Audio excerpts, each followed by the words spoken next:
Welcome. In front of me I have Polar Grid X2 and I'm gonna show you how to turn on and how to turn off the vibration on this watch.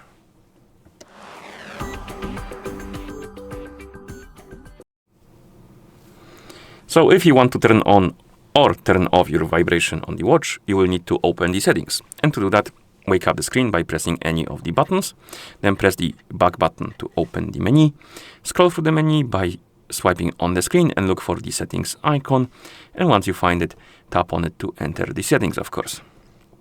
In settings, find the option called general settings and tap on it, and here scroll down and somewhere near the bottom you will see the vibrations, and by default the vibrations will be on, but you can turn them off if you don't like your watch vibrating, and then tap on off, and now the vibrations are off.